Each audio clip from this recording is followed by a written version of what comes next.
आइए हम आज के प्रवक्ता श्रीमान शिवदास प्रभु जी का स्वागत करेंगे। तीन बार जोर से कहकर हरे कृष्णा। मैं प्रभु जी से निवेदन करता हूँ कृपया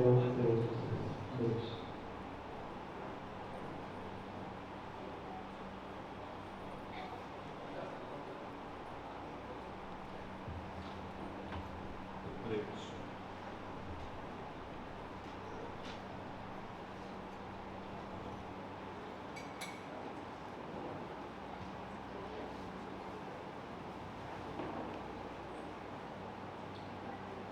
जय राधा माधव कुंज बिहारी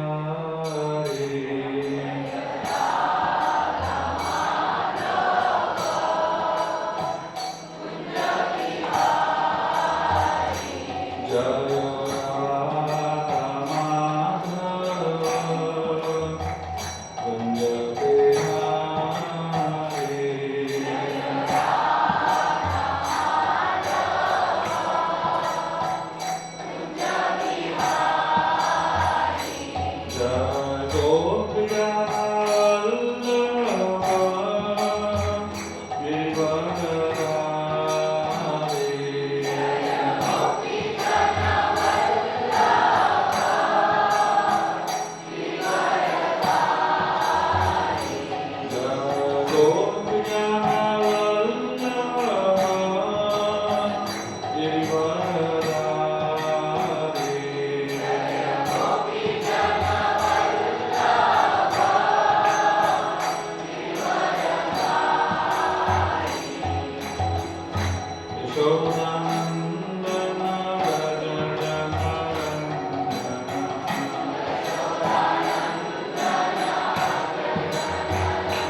ओम नमो भगवते वासुदेवाय।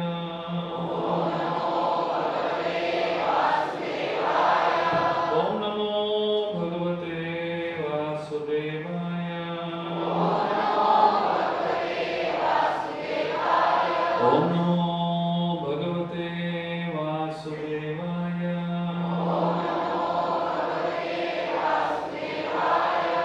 ओम अज्ञानतिमिरन्धस्य ज्ञानाञ्जनशलाकया चक्षुरुन्मिलितं येन तस्मै श्रीगुरवे नमः। श्रीचैतन्यमनोभीष्टं स्थापितं येन भूतले स्वयं रूपा कदा मह्यं ददाति स्वपदान्तिकं। वन्देऽहं श्रीगुरुं श्रीयुतपदकमलं श्रीगुरुं वैष्णवांश्च श्रीरूपं साग्रजातं सहगणा रघुनाथानुतं सजीवं साद्वैतं सावधूतं परिजनसहितं कृष्णचैतन्यदेवं श्रीराधा कृष्णपदां सहगणा ललिता श्रीविशाखान्वितंश्च। हे कृष्ण करुणा सिन्धु दीनबन्धो जगत्पते गोपेश गोपिकान्त राधाकान्त नमोऽस्तुते।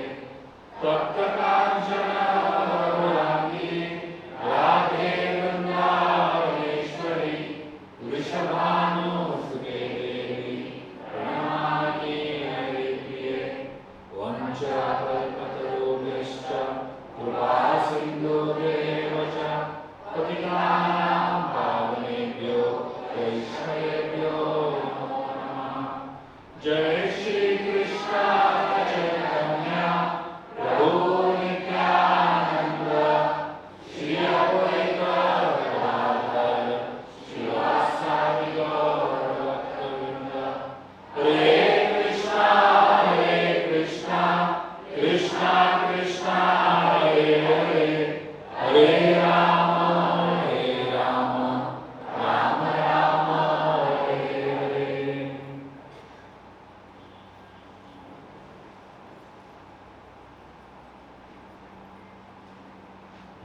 हरे कृष्णा।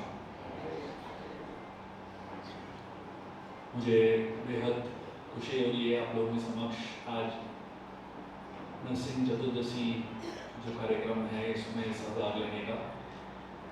आज हम भगवान नरसिंह देव और प्रहलाद महाराज की स्तुति में कुछ बोलने की प्रयास करेंगे और इस महान उत्सव को और भी आनंददायक और भी बहुत महत्वपूर्ण मनाने की कोशिश करेंगे। आइए हम एक श्लोक से शुरू करते हैं। मैं अभी श्लोक को बोलूँगा, आप मेरे पीछे दोहराइए 3 बार। ये जो श्लोक है विष्णु पुराण का एक श्लोक है जो ये प्रहलाद महाराज की प्रार्थना है नरसिंह देव के लिए। तो ये बहुत ही शुभ है और बहुत ही महत्वपूर्ण श्लोक है। मैं एक सेंटेंस बोलूंगा, आप दोहराइए मेरे पीछे।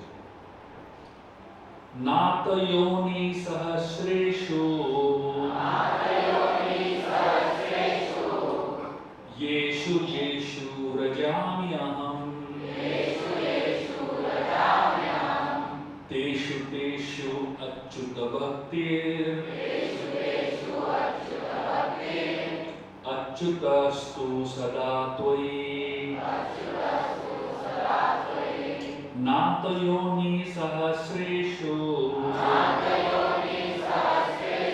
येषु येषु रजाम्यहम्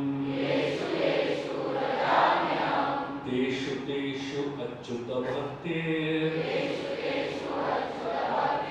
अच्युतस्तु सदा त्वयि। नात योनि सहस्रेषु येषु येषु रजाम्यहम् तेषु तेषु अच्युत भक्तिर्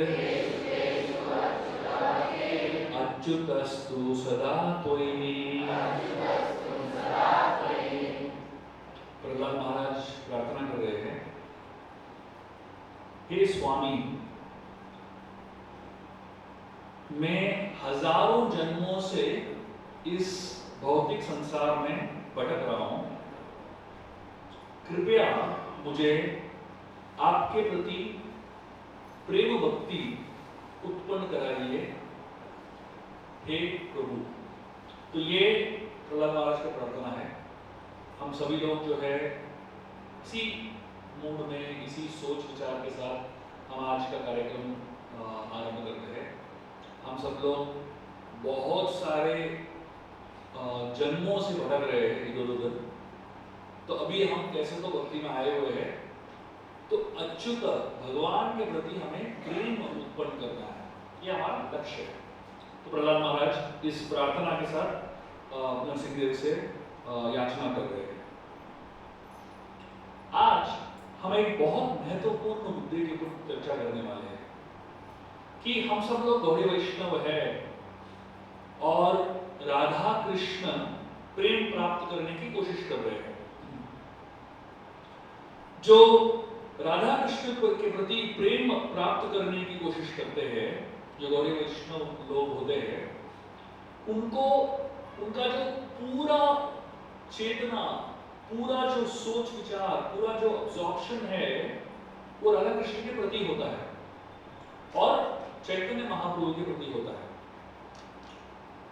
ब्रह्म संहिता में ब्रह्मा जी कहते हैं, रामादि मूर्ति सुकला नियमेन तिष्ठान नानावतार मकरोद भुवनेषु किंतु कृष्ण स्वयं समभवत् परम अपमान्यो गोविंदमादिपुरुषं तमाम भजामि। मतलब भगवान जो है बहुत सारे अवतार लेते हैं। रामादि मूर्तिषु कला नियमेन तिष्ठान, मतलब राम अवतार, नरसिंह अवतार, कूर्म अवतार, वामन अवतार, ऐसे बहुत सारे अवतार लेके भगवान जन्म यहाँ पे इस भौतिक संसार में आते हैं और हर अवतार को एक तरीके से उनकी पूजा होती है, उनकी आराधना होती है। और ये सारे अवतार जो है विष्णु तत्व है, भगवान के ही अवतार है, लेकिन वो अलग अलग जगह पर रहते हैं। जैसे राधा कृष्ण जो है गोलोक वृंदावन में रहते हैं और इधर बाकी सब जो अवतार है, राम अवतार, नरसिंह अवतार जो है, वो वैकुंठ में रहते हैं। तो जो व्रज भक्ति करते हैं, जो गौड़ी वैष्णव है, वो इतना व्रज के भाव में रहते हैं। गोपी बलतु पदकमलयो दास दासम, वो भाव जो है हमारा गोपी बलतु है, गोपियों का भाव है, राधा कृष्ण की प्रति हमें आराधना करना है। और गौड़ी वैष्णव जो है बाकी कोई भी डेटीज को वर्शिप करना मानते ही नहीं है। मतलब वो सोचते हैं कि हमें राधा कृष्ण के स्तर के नीचे आना ही नहीं है। तो अभी विचार आता है, तो हम नरसिंह देव की इतना आराधना क्यों करते हैं, नरसिंह देव की इतनी पूजा क्यों करते हैं? तो हमें यह समझना चाहिए कि इस्कॉन में खासकर आप देखेंगे नरसिंह देव को एक अलग ही स्थान दिया जाता है। एक प्रसिद्ध स्थान है इस्कॉन में नरसिंह देव के लिए। तो आप देखेंगे इस्कॉन के ऑल्टर में भी राधा कृष्ण होते हैं, गौर निताय होते हैं, सीताराम लक्ष्मण हनुमान कभी कभी होते हैं, बहुत कम होते हैं। और उसके नीचे हर ऑल्टर में नरसिंह देव का फोटो तो होता ही है कि नहीं? हम पूर्व देव का कभी फोटो देखा थे इस्कॉन के ऑल्टर में? मत्स्य अवतार का फोटो देखा, वामन अवतार का फोटो देखा? कभी नहीं। नरसिंह देव को एक स्पेशल स्थान दिया जाता है। और प्रभुपाद जी ने हर मंदिर में नरसिंह देव को एक विग्रह पर रखने के लिए क्यों कहा गया? और भी मायापुर वर्ल्ड हेडक्वार्टर्स में तो इतने बड़े नरसिंह देव के विग्रह हैं। तो इसके पीछे तत्व क्या है और हम नरसिंह देव की पूजा क्यों करते हैं? हालांकि हमारा लक्ष्य राधा कृष्ण है, राधा कृष्ण की प्रेम प्राप्ति है, तो वो हम आज समझने की कोशिश करेंगे।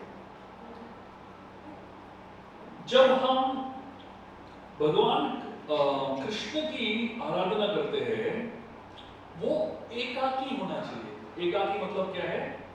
और इधर उधर नहीं देखना है, बस एक ही दिशा में देखना है, उसको बोलते हैं एकाकी। गीता में कृष्ण हमें बताते हैं व्यवस्थात्मिका बोलते हैं एक ही पूर्ण करना। तो लक्ष्य हमारा एक ही होना चाहिए।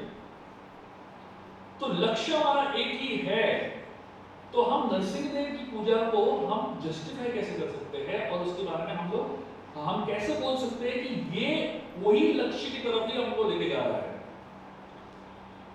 तो नरसिंहदेव इस्कॉन में कुछ कारणों की वजह से उनकी पूजा होती है। पहला कारण नरसिंहदेव की आराधना हम क्यों करते हैं, वो है अनर्थ निवृत्ति। रूप गोस्वामी उत्तर सामंत सिंधु में बताते हैं अदाव श्रद्धा तथा साधु संग तथा भजन क्रिया, उसके बाद प्रथम अनर्थ निवृत्ति। तो उसके बाद जो है निष्ठा प्रेम रुचि वो सब बहुत आगे के स्तर है ना। तो शुरुआत में हमें श्रद्धा होनी चाहिए। श्रद्धा के साथ हम भजन की शुरुआत करते हैं, भजन क्रिया करते हैं, और जब हम भजन क्रिया करने लगते हैं तो धीरे धीरे अनर्थ आ जाते हैं, और इस अनर्थ निवृत्ति को पार करेंगे उसके बाद जाके निष्ठा रुचि वो सब आता है। लेकिन जो अनर्थ निवृत्ति स्टेज है ना, बहुत बड़ा स्टेज है, बहुत बड़ा। मतलब कई कुछ लोगों को तो ये कई लाइफ टाइम्स चलता है, अनंत निवृत्ति ही चलता है। पहले साधु संग और भजन क्रिया तो फटाफट शुरू हो जाता है, श्रद्धा साधु संग भजन क्रिया तुरंत शुरू हो जाता है, लेकिन अनंत निवृत्ति कभी नहीं होता है। तो हम लोग यहाँ पे नरसिंहदेव की आराधना क्यों कर रहे हैं, क्योंकि नरसिंहदेव जो है he is the deity of overcoming अनर्थस। आपको अनर्थ निवृत्ति जल्दी फटाफट करना है तो आपको नरसिंहदेव की सहारा लेना पड़ेगा। एक हमारे बहुत महान सन्यासी है इस्कॉन में, उनका नाम है राधा गोविंद महाराज। तो उनके पास एक आदमी गया अपने जीवन के सारे समस्याओं को लेकर, वो बोलने लगा मुझे बहुत सारी समस्याएं हैं, पीड़ाएं हैं, हेल्थ की समस्या है, फैमिली की समस्या है, जॉब की समस्या है, बहुत समस्याओं को लेकर गया महाराज जी के पास। तो महाराज ने पहले ध्यान से उसका सुना सारी समस्याएं, और उसके बाद उन्होंने कहा काम हमारा बिगड़ा है, रक्षक हमारे तगड़े हैं। तो हमारा जो जीवन है उसमें बिगड़ने वाली बहुत बात है ना, समस्याएं तो बहुत है। तो इसलिए हमें ऐसा एक प्रोटेक्शन के लिए, हमारे रक्षण के लिए, हमारे अनर्थ निवृत्ति से, हमें अनर्थों से निवारण करने के लिए एक ऐसे शक्ति की आवश्यकता है जो हमें निडर बनाए। मायापुर में नरसिंहदेव का बहुत सुंदर विग्रह है जिसका नाम है उग्र नरसिंह। तो वहां पे बहुत सारी लीलाएं होती है। नरसिंहदेव जो हम वहां पे रेगुलरली पास करते रहते भक्तों के साथ। एक बार एक माता जी थी जो रशिया से आई हुई थी, तो उन्होंने वो नरसिंहदेव के लिए रोज तुलसी का माला बनाती थी। बहुत दिन उन्होंने नरसिंहदेव को तुलसी का माला बनाया, और एक दिन ये जो नरसिंहदेव के पुजारी थे वो उनसे बहुत प्रसन्न हुए, और उनकी सेवा के लिए उन्होंने नरसिंहदेव का एक नाखून दे दिया उनको गिफ्ट के रूप में। ये जो माता जी थी वो बहुत खुश हो गई, नरसिंहदेव का नाखून मिला उसको। वो जाके उसको मालूम नहीं था कि नाखून का मतलब क्या है। वो लेके गए घर और रात को सो गई। रात को उसको सपना आया, और सपने में उन्होंने देखा कि नरसिंहदेव उनके बिस्तर के ऊपर बैठे हुए। अब सोचिए आप ऐसा सपना देखोगे, वो भी ऐसा 3 डायमेंशनल सपना था, ऐसा लाइव दिख रहा था उनको।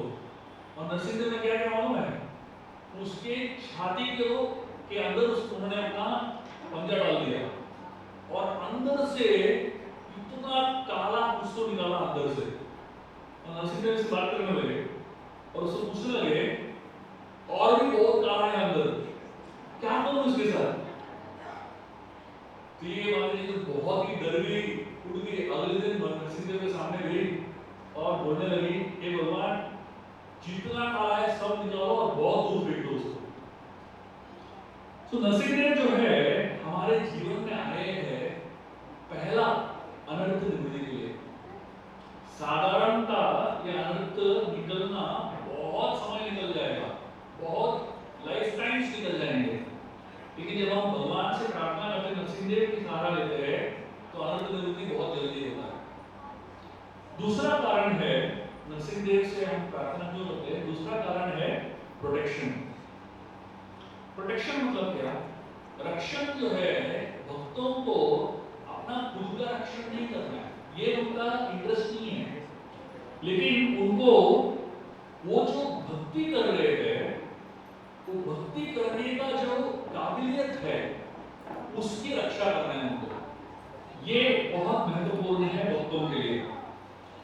अब देखिए हमारे जीवन में कितनी बार आपने आपके जीवन में कितने राक्षस देखे साक्षात लाइव। आप अभी ये मत बोलिए कि मेरा बॉस ही एक राक्षस है, आप कुछ लोग बोलेंगे मेरे सासू मां राक्षस है, वो सब नहीं बोलो, मतलब एक्चुअल राक्षस के बारे में बात कर रहा हूँ। मतलब जीवन में आपने कभी हिरण्यकशिपु को देखा है क्या? मतलब शायद जीवन में एक बार देखा होगा या देखेंगे, है ना। साधारणतः हमको राक्षस आमने सामने आता नहीं है कोई, है ना। तो हमें, लेकिन हमारा सबसे बड़ा दुश्मन, हमारा सबसे बड़ा राक्षस जो है वो अंदर है, हमारा मन ही है कि नहीं। तो हिरण्यकशिपु को आप जीवन में एक बार मिलोगे, लेकिन आपके मन को रोज रोज मिलोगे, वो भी एक बार नहीं, 1000 बार एक ही दिन में। तो हमारी भक्ति में आगे जाने के लिए बाधा कौन है? आपके जीवन में भक्ति में आगे जाने के लिए, प्रहलाद महाराज की भक्ति में आगे जाने के लिए उनके लिए बाधा थे हिरण्यकशिपु खुद, एक राक्षस। लेकिन हम सब के लिए बाधा बाहर की कोई राक्षस की आवश्यकता नहीं है, अंदर ही एक बहुत बड़ा राक्षस बैठा हुआ है, अंदर ही इतना बड़ा हिरण्यकशिपु है, इतना बड़ा राक्षस हमारे अंदर ही है। तो जब हम गाते हैं नरसिंह आरती और हम बोलते हैं बहिर नरसिंहो हृदय नरसिंहो, इसका मतलब क्या है? हम अपने आप को बता रहे हैं कि वही भगवान जो है हमारे हृदय में बैठे हुए हैं, बाहर भी है लेकिन अंदर भी है। और क्योंकि वो अंदर है, हमारे अंदर जो समस्याएं हैं, बाधाएं हैं जो हमें भक्ति में आगे बढ़ने से रोकते हैं, उन बाधाओं को नाश करने के लिए वो अंदर बैठे हुए हैं। बहिर नरसिंहो हृदय नरसिंहो, बाहर से भी रक्षण कर रहे हैं और सबसे ज्यादा रक्षण तो हमको अपने आप से करते हैं, हमारे मन से करते हैं। तो ये नरसिंहदेव की बहुत महान कार्य है हमारे जीवन में। सुखदेव गोस्वामी आप देखेंगे श्रीमद् भागवतम में एक बहुत खास बात है। सुखदेव गोस्वामी जो है श्रीमद् भागवतम में राधा कृष्ण का जो पास्ट टाइम है उसको रस पंच अध्याय बोलते हैं। रासलीला जो पास्ट टाइम से राधा कृष्ण के 10वें स्कंद में जो है वो 5 चैप्टर में खत्म कर देते हैं। 5 चैप्टर में रासलीला खत्म, रास पंच अध्याय बोलते हैं। लेकिन प्रहलाद चरित्र जो 7वें स्कंद में होता है वो 10 चैप्टर चलता है। रासलीला 5 चैप्टर, प्रहलाद चरित्र 10 चैप्टर। ये क्या गिनती हुई? और ऐसे क्यों करते हैं सुखदेव गोस्वामी? क्योंकि हमें प्रहलाद चरित्र ज्यादा चाहिए आज के कार्यक्रम में। हम सबको रासलीला से हमारा क्या मतलब है, हमारा क्या लेना देना है, हम हमारे अंदर वो रासलीला समझने की काबिलियत है कि नहीं? कुछ भी नहीं है। लेकिन हम जो है हिरण्यकशिपु जैसे मेंटालिटी को रोज फेस करेंगे। प्रहलाद के पास एक ही हिरण्यकशिपु थे, लेकिन हमारे पास हर दिन कोई ना कोई हिरण्यकशिपु सामने आएगा। कोई व्यक्ति आएगा जो आपको खड्डे में गिराएगा, कोई तो आपके जीवन में आएगा जो आपको जहर पिलाने के लिए कोशिश करेगा, कोई तो आपको आग में डालने की कोशिश करेगा। तो मतलब ये सब जो है ये अलगोरिकल है। खड्डे में गिराना मतलब क्या? आपको कोई मुश्किल में डालना, संकट में डालना। पॉइजन पिलाना मतलब क्या? जहर जो है सिर्फ एक्चुअल जहर पीना नहीं है। जहर का मतलब है दूसरों के बारे में गलती बोलना, दूसरों की निंदा करना, वो एक जहर जैसा है। हमको जहर पिलाने वाले बहुत लोग आते रहते हैं हमारे जीवन में, है ना। तो उसी तरीके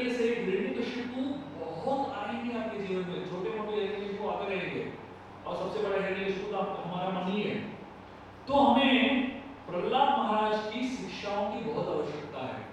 महाजन हीन जगत सफलता, तो मतलब जब आपके जीवन में हिरण्यकशिपु आएंगे तब आपको क्या करना चाहिए, तो प्रहलाद महाराज से हम सीख सकते हैं।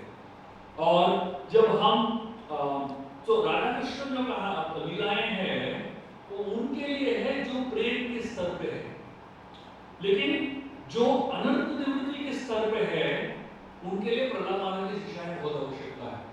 इसलिए सातवां स्कंद जो है हमारे लिए 10वें स्कंद से भी ज्यादा महत्वपूर्ण है।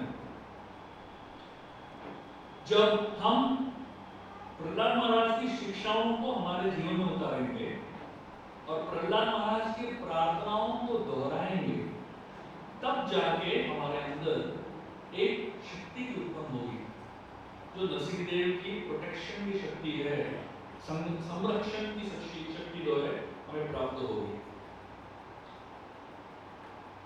एक बार मायापुर के पास एक छोटा सा गांव है जहां पे एक युद्ध शुरू हो गया। गांव वालों के बीच में बहुत लोग एक दूसरे को पीटने लगे और उस हाथापाई में किसी ने एक व्यक्ति के ऊपर एसिड फेंक दिया और वो आदमी का चेहरा जो था पूरी तरह जल गया था और उसका जो दोनों आंख जो था, एक आंख तो पूरा ही अंधा हो गया और दूसरा आंख में सिर्फ 10% देखने की क्षमता बची हुई थी। और इस तरीके से उस व्यक्ति को ट्रीटमेंट के लिए अलग अलग जगह पे लेके गए। फाइनली साउथ इंडिया में वेल्लूर करके एक जगह है, वहां पे लेके गए ट्रीटमेंट के लिए। और उस समय जब ये सब चल रहा था तो किसी ने इस व्यक्ति के लिए, इस भक्त के लिए जाके प्रार्थना किया नरसिंहदेव से। और जिस दिन ये प्रार्थना हुई, जिसने एक व्यक्ति ने प्रार्थना किया नरसिंहदेव से, अगले दिन इस व्यक्ति को दिखने लगा और वो डॉक्टर हैरान हो गए कि ये व्यक्ति, इसको ये तो अंधा होना चाहिए था, इसको दिख कैसे रहा है। एक मेडिकल मिरेकल जैसा हो गया था। और इतना नहीं, मैं तो और कहानी बताता हूँ। एक 8 साल की बच्ची थी जो अपने घर के टेरेस, रूफ टेरेस है, वहां पे वो चल रही थी, खेल रही थी और वहां से वो गिर गई, घर के अंदर गिर गई और पूरा छत जो है उसके सर पे गिर गया और उसका सर जो है पूरी तरह फूट गया। अब सोचिए, आपके सर के ऊपर आपका छत गिरेगा तो क्या हालत होगा। और वो भी छोटी सी बच्ची, 8 साल की बच्ची थी और ये कंप्लीटली अनकॉन्शियस हो गई थी और उल्टी कर रही थी, खून की जो उल्टी कर रही थी। और इतना ही नहीं, उसका जो ब्रेन था वहां स्कल पे क्रैक आ गया था और उसके ब्रेन में जो फ्लूइड होता है ना, वो नाक से बह रहा था। बहुत ही हालत खराब था इस बच्ची का।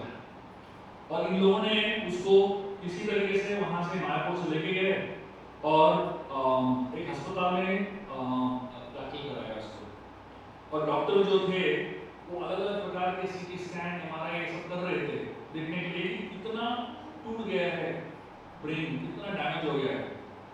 और उन्होंने निश्चय किया अगले दिन सुबह 9 बजे सारा रिपोर्ट के साथ बैठेंगे, उसके बाद हम निश्चय करेंगे इसके साथ हम क्या कर सकते हैं, कैसा ट्रीटमेंट करना चाहिए। पिछले में एक भक्त ने पंकजागरी को, जो नरसिंहदेव के पुजारी है, उनको फोन किया और उनको कहा कि ऐसे एक बच्ची का हालत है, आप भगवान नरसिंहदेव से प्रार्थना कीजिए। तो पंकजागरी को ने उनको कहा सुबह 5 बजे से लेकर 7 बजे तक मैं 2 घंटा नरसिंहदेव के सामने बैठूंगा और उस बच्ची के लिए प्रार्थना करूंगा। और नरसिंह ने अभिषेक किया और बहुत अच्छी तरीके से पूजा किया। और 9 बजे जब डॉक्टर सब आए वापस, उन्होंने सारा स्कैन्स देखा, सब कुछ देखा, वापस स्कैन करने के लिए कहा। तो सब कुछ किया, उन्होंने देखा कि अंदर कोई भी इंजरी नहीं है, सब ठीक हो गया। और डॉक्टर सब हैरान कि कल तो इतना बुरा हालत था और आज एकदम ठीक हो गया। और वो बच्ची जो है बेड के ऊपर बैठी हुई थी और स्माइल कर रही थी। तो उसके पिताजी जब जब गए उनके पास, उनको बोलने लगी मुझे कोई डॉक्टर नहीं चाहिए, मुझे सिर्फ नरसिंहदेव चाहिए, बस वो एक ही हमारे डॉक्टर है। तो इस तरीके से नरसिंहदेव प्रोटेक्ट भी करते हैं। तो पहला कार्य नरसिंहदेव का है अनर्थ निवृत्ति, और दूसरा कार्य नरसिंहदेव का है संरक्षण भक्तों की। और तीसरा कारण हम नरसिंहदेव को पूजा क्यों करते हैं, वो है नरसिंहदेव के माध्यम से हम राधा कृष्ण को प्राप्त कर सकते हैं। एक बार एक भक्त ने पंकजा मेरे गुरु को सवाल पूछा कि हम नरसिंहदेव की पूजा क्यों करते हैं, हमें तो राधा कृष्ण की पूजा करनी चाहिए। तो पंकजा गुरु ने कहा कि राधा कृष्ण की जो सेवा है वो बहुत बाधाओं से भरा हुआ है।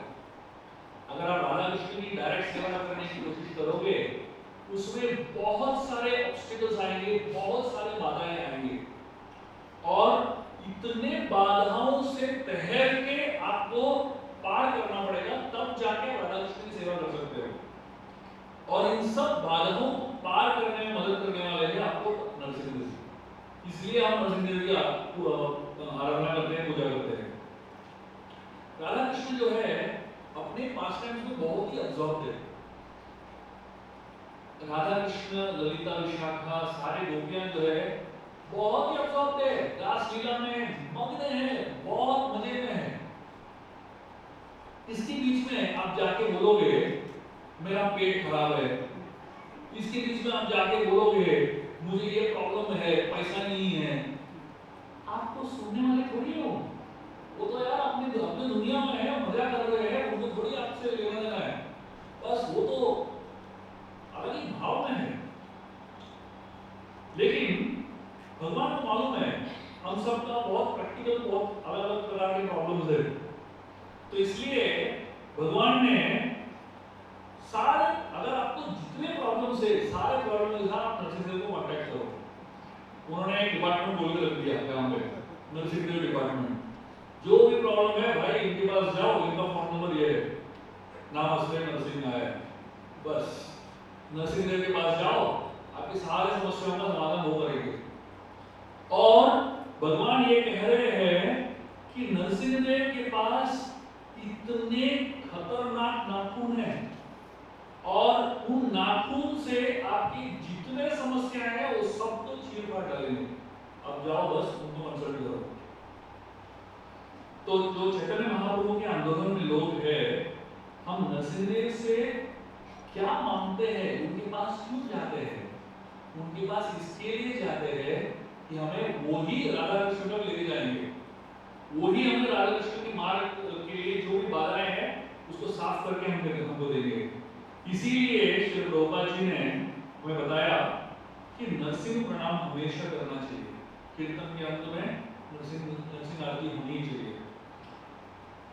एक बार एक पिताजी थे जो अपने पुत्र के साथ वार्तालाप कर रहे थे। ये पुत्र जो था अच्छा भक्त बन गया, और पिताजी धीरे धीरे भक्ति में आ रहे थे।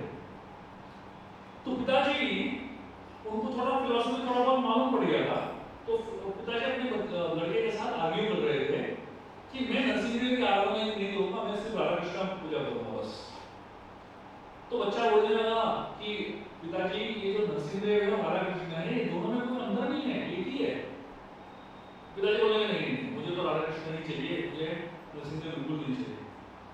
अगले दिन जो है ये लोग दर्शन करने के लिए मंदिर, इस्कॉन मायापुर मंदिर गए दर्शन करने के लिए, और पिताजी जो थे नरसिंहदेव के सामने खड़े थे। एक दिन पहले बोला था मुझे नरसिंहदेव की आराधना नहीं करनी है, सामने खड़े थे, और उन्होंने एक ऐसा दृश्य देखा जो देख के उनको यकीन नहीं हो रहा था। नरसिंहदेव का दर्शन कर रहे थे, लेकिन नरसिंहदेव के चेहरे पर राधा माधव दिख रहे थे, उनको कृष्ण दिख रहे थे। तो वो एक सेकंड के लिए हैरान हो गए कि मैं तो नरसिंहदेव का दर्शन कर रहा हूं, यहाँ पर राधा माधव कैसे दिख रहे? और वहां से टर्न करके राधा माधव को देखा, वहां पर उनको नरसिंहदेव दिख रहे। तब जाके उनको समझ में आया कि दोनों एक ही है, तो अलग अलग रोल कर रहे हैं, अलग अलग कार्य करने के लिए। तो नरसिंहदेव जो है वो इतने दयालु है कि हमको राधा कृष्ण की तरफ ही नहीं जाते हैं। एक बार एक ताइवान से एक भक्त थी जो इस्लाम में आ गई थी और भक्ति करने लगी। उसका वैदिक कोई कनेक्शन नहीं था, सिर्फ इस्लाम से वो कृष्ण भक्ति करने लगी। लेकिन उनके जो पिताजी थे, ये जो माताजी थी, उनकी पिताजी जो थे वो एकदम अभक्त थे, उनको कुछ भी मालूम नहीं था वैदिक संस्कृति के बारे में। वो बहुत बीमार हो गए और वो अंतिम स्थिति पे पहुंच गए थे। तो ये जो माताजी थी उनके साथ पास बैठे हुए थे और कीर्तन कर रही थी, हरे कृष्ण महामंत्र का कीर्तन कर रही थी। थोड़ा सा उनको लास्ट मिनट में स्मृति मिल सकता है उसके लिए। और जो पिताजी थे ये पूरी तरह अनकॉन्शियस थे और डॉक्टर्स ने बता दिया कि कुछ दिनों में वो निकल जाएंगे। तो ये माता जी लेकिन कीर्तन कर रही थी उनके बैठ के। थोड़े समय के बाद, कीर्तन सुनने के बाद, थोड़े समय वो कोमा स्टेट में थे, तो बेहोश थे, कीर्तन लेकिन सुन रहे थे। उनका हाथ हिलने लगा, कीर्तन की आवाज के साथ वो हाथ हिला रहे थे और धीरे धीरे वो बोलने की कोशिश भी कर रहे थे। और एक समय ऐसा आया वो उठ गए, जाग गए और बोलने लगे, वहां पे देखो, वहां पे देखो। तो ये माता जी उस तरफ देखती, वहां पे कोई नहीं। और ये पिताजी जो एकदम नॉन डिवोटी थे, इनको कुछ भी मालूम नहीं था, बोल रहे वहां पे एक व्यक्ति खड़े हैं जो आधा शेर और आधा आदमी है और मुझे दूर दूर देख रहे। इनको नरसिंहदेव कौन है मालूम नहीं है, मतलब उन्होंने नरसिंहदेव नाम सुना ही नहीं जीवन में, लेकिन नरसिंहदेव इनको दर्शन देने के लिए आ गए और वो बोलने लगे कि वो मेरे तरफ आ रहे हैं, मेरे तरफ आ रहे हैं। और वो बोल रहे आप नहीं देख सकते क्या? तो ये माता जी बोलने लगी, मैंने तो 1000 बार नरसिंह गाया होगा, लेकिन मुझे तो नरसिंहदेव दिखे ही नहीं। और यहाँ पे मेरे पिताजी एक बार भी नरसिंह नहीं गए, तो नरसिंहदेव दिख गए। और नरसिंहदेव उनको बोल रहे हैं कि नरसिंहदेव इनको, मतलब इनके पिताजी को इंस्ट्रक्शन दे रहे हैं।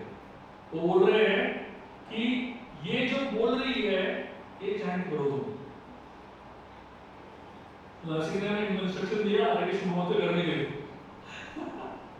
अब सोचिए, तो हमको लगता है कि ये सब डिस्कनेक्टेड है, हम लोग नरसिंह कर रहे हैं लेकिन हमारा राधा कृष्ण के प्रति प्रेम चाहिए, तो ये सब डिस्कनेक्टेड नहीं है, ये सब स्ट्रैटेजी है। तो भगवान जो है हमें अपने लक्ष्य तक लेके जा रहे हैं अलग अलग माध्यम से। और ये जो व्यक्ति है, माता जी की जो पिता है, वो उन्होंने अपने अंतिम समय में हरे कृष्ण महामंत्र गाया और अगले दिन तो चलो से अगले दिन वो निकल गए। और जब वो उन्होंने जब अपना देह छोड़ा तो उनके चेहरे पे एक बहुत सुंदर मुस्कान था, मानो भगवान को ही देख रहे, इतना सुंदर मुस्कान था उनके चेहरे पे। और ये कौन है? ये व्यक्ति ने जीवन में उन्होंने कृष्ण का नाम नहीं लिया, जीवन में उन्होंने भक्ति किया नहीं, बस अंत में उन्होंने हरे कृष्ण महामंत्र सुना अपने पुत्री के मुख से। वो सुनने के बाद साक्षात दर्शन हो गए नरसिंहदेव के और हरे कृष्ण महामंत्र बोलते निकल गए। सोचिए, भगवान नरसिंहदेव किस हद तक हमें मदद करने के लिए तैयार है। तो पहला कारण मैंने क्या बताया नरसिंहदेव की पूजा करने का? हाँ, क्या? अनर्थ निवृत्ति। और दूसरा कारण प्रोटेक्शन। तीसरा कारण राधा कृष्ण के प्रति जो अपना ऑब्जॉर्प्शन है, कनेक्शन है, वो नरसिंहदेव उसको बढ़ाते हैं। और चौथा चीज है शुद्ध भक्ति। नरसिंहदेव की प्रार्थना, नरसिंहदेव की जो आराधना है वो शुद्ध भक्ति से कम नहीं है, ये हमें समझना चाहिए। प्रहलाद महाराज जो है किसके एम्बलम है? हम अन्याभिलाषता शून्य बोलते हैं। अन्याभिलाषता शून्य मतलब जो शुद्ध भक्ति होता है उसमें कोई और अभिलाषा नहीं होनी चाहिए, अन्य अभिलाषा शून्य, और कोई अभिलाषा होना ही नहीं चाहिए भक्ति करने के लिए, उसको हम शुद्ध भक्ति कहते हैं। तो प्रहलाद महाराज जो थे शुद्ध भक्ति के स्तर पे थे, उनका वो अन्याभिलाषा शून्य वो मूड में थे। लेकिन हिरण्यकशिपु उस शुद्ध भक्ति में बार बार बाधा डालते रहते थे। ये जो हिरण्यकशिपु है इसका मतलब क्या है? हिरण्य का मतलब है सोना, गोल्ड। आज के तारीख में गोल्ड बहुत प्राइस बढ़ रहा है ना? तो हिरण्य मतलब गोल्ड, और कशिपु का मतलब है सॉफ्ट बेड, बहुत कोमल सूक्ष्म जो गद्दा है उसको कशिपु बोलते हैं। तो हिरण्यकशिपु का मतलब क्या है? वो व्यक्ति जिसके जीवन में दो महत्वपूर्ण चीज है, एक है पैसा और दूसरा है कंफर्ट। हर व्यक्ति को जीवन में ये दोनों चाहिए, है ना? कंफर्ट भी चाहिए और पैसा भी चाहिए। तो मतलब हम सबको हिरण्यकशिपु चाहिए। हम भक्ति भी करते हैं हिरण्यकशिपु के लिए। बहुत लोग भक्ति करते हैं और बोलते हैं मैं इतना भक्ति कर रहा हूँ फिर भी पैसा नहीं आ रहा है। अरे भाई तुम भक्ति कर रहा है हिरण्यकशिपु के लिए, कैसा भक्ति हुआ? तो ये अभिलाषाओं के साथ वाला भक्ति है। अन्य अभिलाषा शून्य मतलब वो भक्ति जिसमें कोई अभिलाषा न हो। तो भक्ति करने के लिए हमारे अंदर जो हिरण्यकशिपु और हिरण्याक्ष है उनकी नाश होनी चाहिए। और इतना ही नहीं, प्रहलाद महाराज के दो शिक्षक थे, षंड और अमरगल। वो क्या सिखा रहे थे उनको? कर्मकांड सिखा रहे थे। और देवतागण वहां पे आए उपस्थित थे, जो नरसिंहदेव आए हुए थे। वो कौन है? वो सकाम भक्त है, अभिलाषा पूर्ण भक्त है। उनके हृदय में बहुत सारे अभिलाषाएं हैं। भक्त है लेकिन भक्ति के साथ साथ उनके अंदर कामनाएं भी है, वासनाएं भी है, बहुत सारे अभिलाषाएं भी है।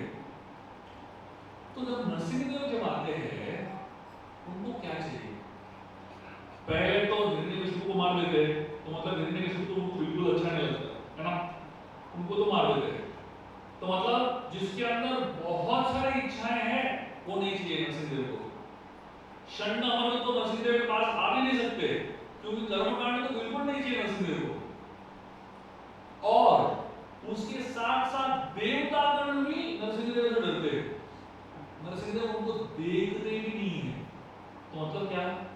नरसिंहदेव को सकाम भक्ति भी नहीं चाहिए। तो उनको क्या चाहिए? उनको सिर्फ प्रहलाद का बहुत निष्पाप शुद्ध भक्ति चाहिए और कुछ नहीं चाहिए। इसलिए जब नरसिंहदेव ने प्रहलाद को देखा वो बहुत खुश हो गए। नरसिंहदेव ने प्रहलाद को उठाया और अपने गोद में रख लिया, और गोद में रखने के बाद वो प्रहलाद के सर को सूंघने लगे, प्रहलाद को उनके सर पे हाथ फिराने लगे, और उसके बाद प्रहलाद को चाटने लगे।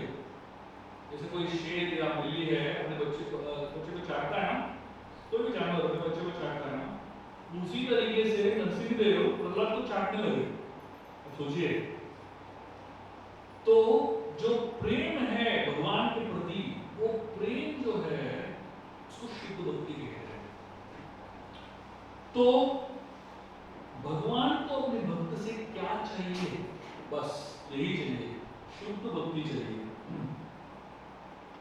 और शुद्ध भक्ति के लिए नरसिंहदेव कुछ भी कर सकते हैं, और नरसिंहदेव वो शुद्ध भक्ति के ही अभिलाषी है। उनको हिरण्यकशिपु नहीं चाहिए, उनको षंड अमर नहीं चाहिए, उनको देवतागण भी नहीं चाहिए, उनको बस प्रहलाद चाहिए।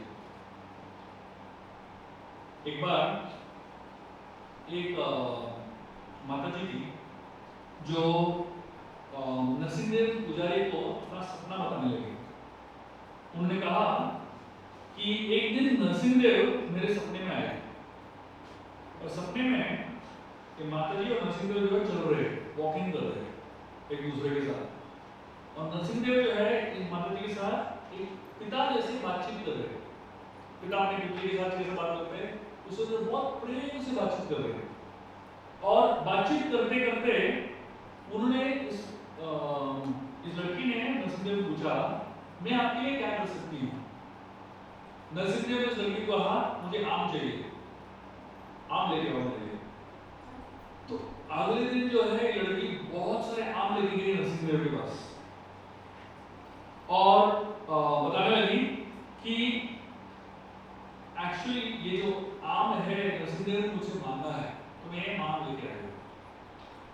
तो उन्होंने कहा इस एक हफ्ते के बाद गए, ये सीखने के बाद एक हफ्ते के बाद आम लेके गए। तो उन्होंने कहा, बातचीत करते करते नरसिंहदेव ने मुझे एक और चीज कहा।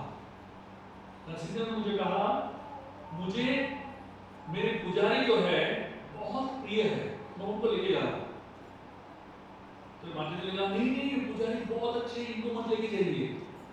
तो नरसिंहदेव ने उनको कहा, ठीक है उनको नहीं लेके जाऊंगा, मैं किसी और बड़े भक्तों को लेके जा रहा हूं।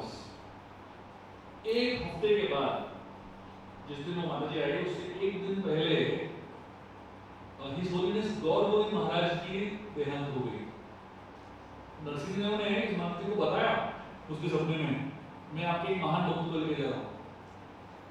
तब सोचिए नरसिंहदेव का भक्तों के साथ कितना आदान प्रदान है और कितना प्रेम का संबंध है। वो जो चाहिए पूछते भी है। एक भक्त को उन्होंने मैंगो पूजा, दूसरे भक्त को उन्होंने मैंगो पिकल पूजा। तो नरसिंहदेव का टेस्ट भी देखो क्या है। तो ये जो रस है, जो आदान प्रदान जो है भक्तों के साथ, वो नरसिंहदेव का देन है।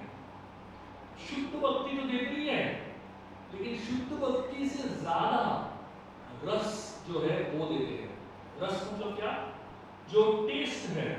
जब प्रहलाद महाराज नरसिंहदेव की गोद में बैठे हुए थे, नरसिंहदेव को इतना अच्छा लगा, उनको लगा ये जो प्रहलाद है ये इतने लकी है। हम लोग जब भगवान को देखते हैं सोचते हैं यार क्या ऐश्वर्य है भगवान के अंदर, कितना ऐश्वर्यपूर्ण है, कितनी शक्तियां हैं। लेकिन भगवान किससे आकर्षित है? छोटे से बच्चे से। वो सोचने लगे ये बच्चा प्रहलाद कितना भाग्यशाली है, एक पिता की गोद में बैठ सकता है और पिता का प्रेम प्राप्त कर सकता है। लेकिन मैं कितना दुर्भाग्यशाली हूं, मेरे पिता ही नहीं, एक पत्थर से बाहर निकला हूं। उसके बाद नरसिंहदेव ने निश्चय कर लिया, अगली बार जब भी मैं अवतार लूंगा, एक माता पिता के माध्यम से जन्म लूंगा, ताकि मुझे माता और पिता का जो प्रेम है मिल सके। तो नरसिंहदेव ने प्रहलाद से सीखा कि रस का मतलब क्या है, आदान प्रदान का मतलब क्या है। तो उस समय से जब भी हम देखते हैं कृष्ण ने अवतार लिया, राम ने अवतार लिया, जब भी भगवान ने अवतार लिया है, उन्होंने अपना जो चाइल्डहुड है, बचपन जो है, उसको बहुत महत्वपूर्ण महत्व दिया और अपने नंद महाराज की गोद में बहुत समय बैठे रहते थे। और जब नंद महाराज की गोद में कृष्ण बैठे रहते थे, तब वो प्रहलाद को याद करते थे।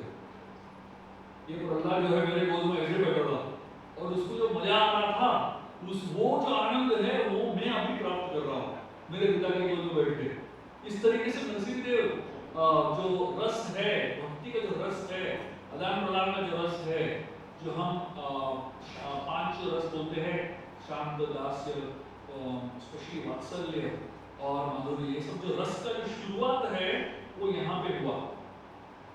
तो नरसिंहदेव जब भक्तों के साथ जो आदान प्रदान करते हैं, प्रेम का जो आदान प्रदान है, उसमें एक बहुत महत्वपूर्ण अंग है, वो है रस।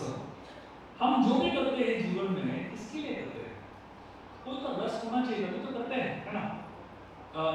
एक परिवार को पालते हैं, पत्नी, पति, बच्चे, बहुत मेहनत लगता है कि नहीं? बहुत सरदर्द है, बहुत प्रॉब्लम्स है, बहुत समस्या है, लेकिन फिर भी व्यक्ति रिस्पॉन्सिबिलिटी क्यों लेता है? कुछ तो रस है कि नहीं? कुछ तो रस है, इसके लिए तो इतना मेहनत करता है व्यक्ति। तो हर चीज में हम जो करते हैं उसके पीछे कुछ तो रस हम ढूंढते हैं। तो भगवान भी उसी तरीके से है, रस ढूंढने की कोशिश कर रहे हैं। और जब भगवान देखते हैं कि भक्ति करने से इतना रस है, तो भगवान एक दिन सोचने लगते हैं मैं भी भक्ति करूंगा, और वो भगवान इवेंचुअली जाके चैतन्य महाप्रभु बनते हैं और उस रस को ढूंढते ढूंढते। तो आपस हम बताएंगे, पहला कारण नरसिंहदेव आराधना क्यों करते हैं, अनर्थ निवृत्ति। दूसरा कारण संरक्षण। तीसरा कारण राधा कृष्ण के प्रति प्रेम। चौथा कारण शुद्ध भक्ति प्राप्त करना। पांचवा कारण रस, जो रस है, जो आदान प्रदान का रस है, उसको प्राप्त करना। हमें नरसिंहदेव से आदान प्रदान करने से, और नरसिंहदेव जो हमारे साथ आदान प्रदान करते हैं, थोड़ा सा हमको कनेक्शन जो है राधा कृष्ण के साथ कनेक्शन थोड़ा दूर का है, लेकिन नरसिंहदेव जो है इमीडिएट रेसिप्रोकेट करते हैं, तो थोड़ा हमें रस का जो शुरुआत हमें प्राप्त होता है। और छठा सबसे महत्वपूर्ण कारण जिसकी वजह से हम नरसिंहदेव से की आराधना करते हैं, वो है वैष्णव कारण। इसका मतलब क्या है, नरसिंहदेव कौन है? नरसिंहदेव भगवान के अवतार है, कृष्ण के अवतार है, लेकिन कौन से अवतार है? नरसिंहदेव जो है कृष्ण के गुस्से के अवतार है।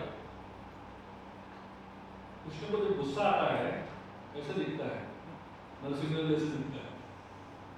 तो अगर आपको कभी देखना है कि कृष्ण गुस्से होते हैं कि नहीं, नरसिंहदेव का फोटो देख लो, समझ में आ जाएगा कितना गुस्सा आता है वो।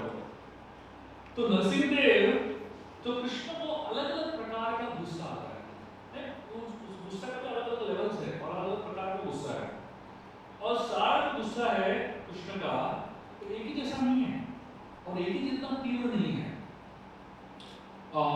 जैसे वराहदेव को जब हिरण्याक्ष और वराहदेव के बीच में संघर्ष हो रहा था, युद्ध चल रहा था, तो हिरण्याक्ष ने वराहदेव को बहुत गाली दिया, बहुत गाली दिया। तो उस समय वराहदेव को बुरा लगा, अरे यार गाली दिया, इतना गाली दे रहा है मुझे। तो उस समय जब गाली दिया उसने, वराहदेव को थोड़ा बुरा लगा, थोड़ा गुस्सा है, कोई प्रकार का गुस्सा है भगवान का। लेकिन ये जो नरसिंहदेव का गुस्सा है ना, वो अलग ही प्रकार का गुस्सा है। ये गुस्सा क्या है? ये गुस्सा उनके प्रति कुछ नहीं हुआ। वराहदेव को हिरण्याक्ष ने डायरेक्ट गाली दिया, लेकिन हिरण्यकशिपु ने नरसिंहदेव को कुछ किया क्या? कुछ नहीं किया। लेकिन हिरण्यकशिपु ने भक्त को हानि पहुंचाने की कोशिश की। तो जब कोई शुद्ध भक्त को कोई हानि पहुंचाने की कोशिश करता है, तब भगवान को जो गुस्सा आता है वो है नरसिंहदेव। जब आप कोई भक्त को हानि पहुंचाने की कोशिश करते हो, आप एक भक्त को जब गाली देते हो, तब जो गुस्सा आता है वो है नरसिंहदेव। तो जब भी आप किसी भक्त को ऑफेंड करने की कोशिश करो या सोचो, नरसिंहदेव का चेहरा थोड़ा याद रख लो। मैं अपना अनुभव बताता हूँ।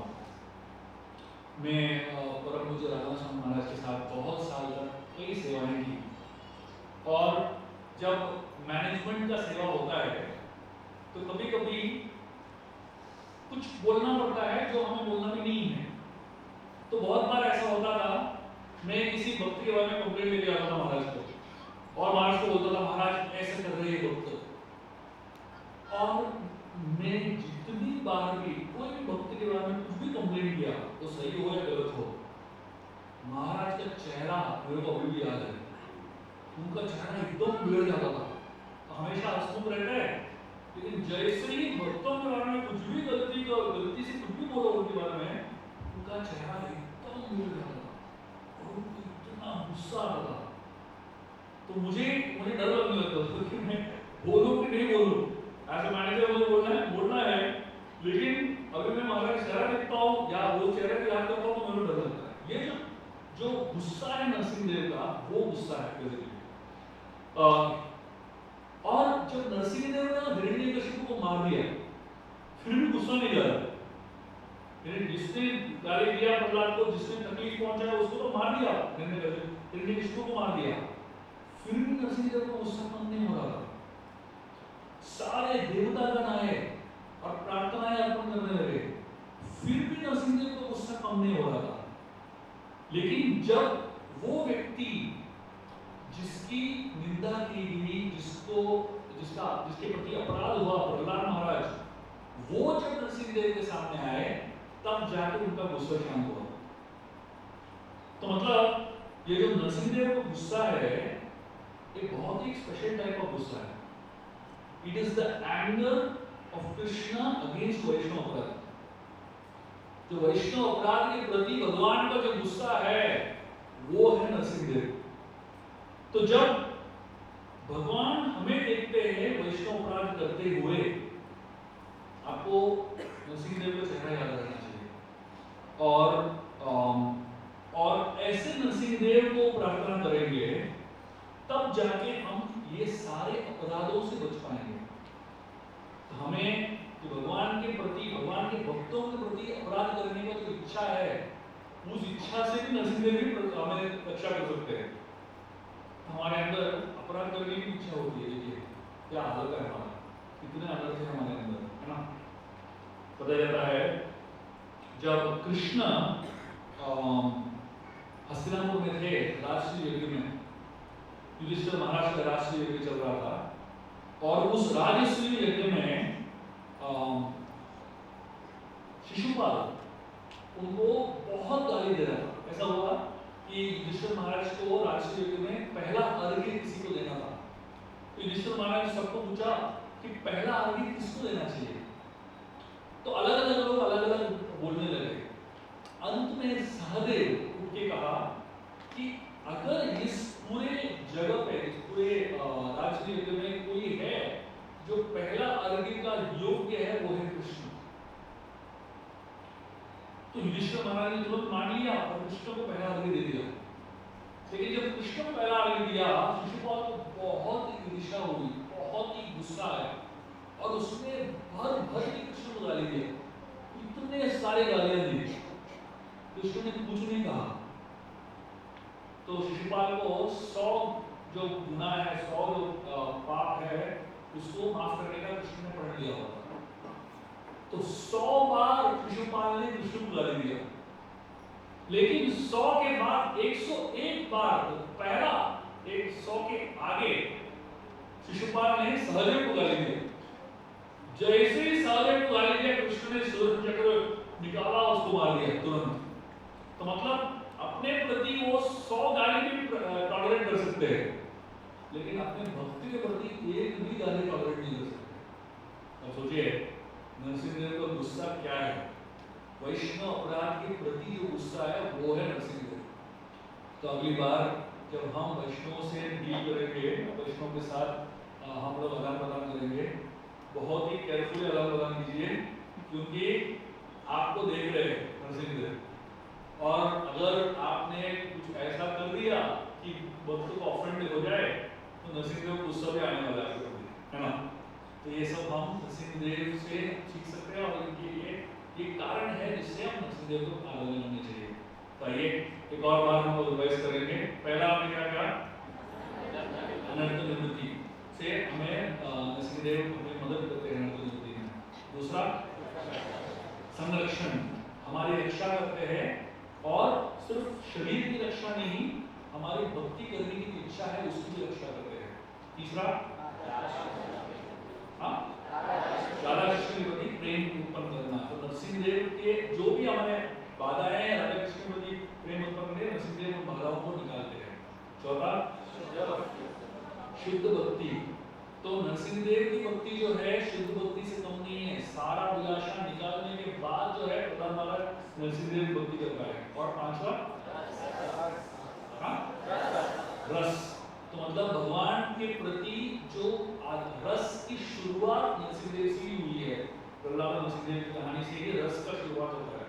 और 6th वन वैष्णव अपराध के प्रति जो गुस्सा है भगवान का, वो है नरसिंहदेव। तो हम नरसिंहदेव को जब भी देखते हैं हमें याद रखना चाहिए ये जो गुस्सा है साधारण गुस्सा नहीं है, ये बहुत बड़ा गुस्सा है, और खासकर उनके प्रति जो भगवान के भक्तों को ऑफेंड करते हैं। आइए इन 6 चीज़ों को याद रखते हुए आज की नरसिंह चतुर्दशी महाउत्सव को बहुत ही प्रेम से और बहुत ही गंभीरता से लेंगे। और अभी हम भगवान नरसिंहदेव की आराधना और आरती, नरसिंह आरती भी होगी और अभिषेक भी होगा। आइए इसमें भाग लेते हैं और भाग लेते लेते इन 6 चीज़ों के ऊपर हम मनन करेंगे और भगवान नरसिंहदेव से प्रार्थना करेंगे कि ये 6 कारणों की वजह से हम उनकी तरफ आकर्षित हो और वो हमें रक्षण करें। बहुत बहुत धन्यवाद। हरे कृष्ण। हरे कृष्णा। नरसिंहदेव भगवान की जय। श्री प्रहलाद महाराज की जय।